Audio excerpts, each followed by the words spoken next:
Break के बाद स्वागत है आपका हमारे इस खास कार्यक्रम आपकी सेहत में। और डॉक्टर राजेश केसरी हमारे साथ बने हुए हैं स्टूडियो में, जो लगातार हमारे कॉलर्स के सवालों के जवाब दे रहे हैं।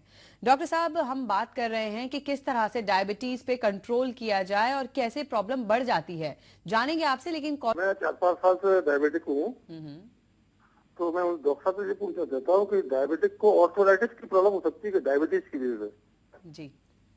जी, आर्थराइटिस की प्रॉब्लम डायबिटीज में की वजह से तो नहीं होती। आर्थराइटिस की प्रॉब्लम अपने आप ही होती है, लेकिन डायबिटीज और आर्थराइटिस दोनों एक साथ होने की वजह से दोनों बीमारियों पे दुरअसर हो सकता है। डायबिटीज पे ये कि जिनको आर्थराइटिस है उनकी जोड़ों में दर्द होता है, वो कम चलते हैं, उनकी मोबिलिटी कम होती है, हिलते कम है, चलना फिरना नहीं चाहते क्योंकि दर्द होता है। उस वजह से उनकी शुगर बढ़ सकती है क्योंकि एक्सरसाइज नहीं करते। दूसरी बात कि डायबिटीज होने की वजह से अर्थराइटिस पे क्या असर पड़ता है। डायबिटीज होने की वजह से अर्थराइटिस पे कुछ असर पड़ता है।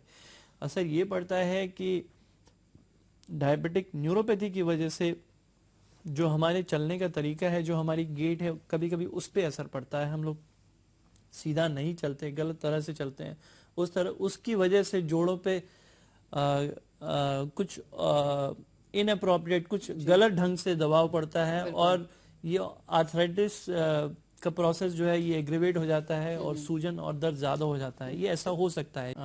नॉर्मल आदमी को डायबिटीज क्यों जाती है? डायबिटीज इसलिए होती है कि शरीर में जो इंसुलिन बनती है वो पर्याप्त मात्रा में नहीं बनती, या फिर शरीर में जो इंसुलिन बन रही है वो कारगर नहीं है, वो जितनी इफेक्टिव होनी चाहिए उतनी इफेक्टिव नहीं है।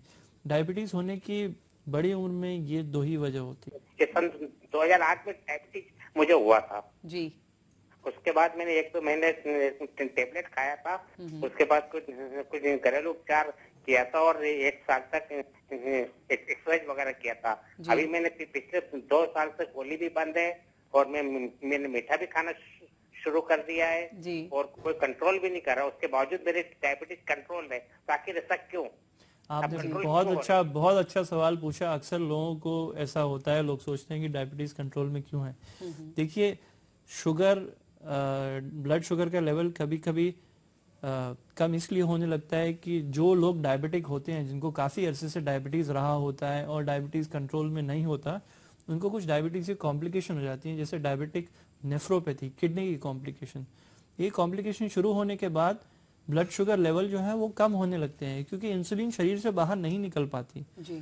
तो ऐसे में डॉक्टर को दिखा के जांच अवश्य करानी चाहिए। पेशाब की जांच, खून की जांच, कुछ चीजें होती हैं जो आपके डॉक्टर बताएंगे, जैसे urine micro albumin, creatinine, urea, uric acid, ये सब चीजें आप किसी डॉक्टर को दिखाएं जो आपको बताएंगे। ये सब जांचें कराएंगे, देखिए कहीं ऐसा तो नहीं कि आपको कोई डायबिटीज की कॉम्प्लिकेशन ना हो गई हो जिसकी वजह से आपकी शुगर कम होने लगी हो। दूसरी ये बात है कि आपको डायबिटीज पहले कैसे डायग्नोसिस हुई थी उसके बारे में हमें कुछ पता नहीं है, इसलिए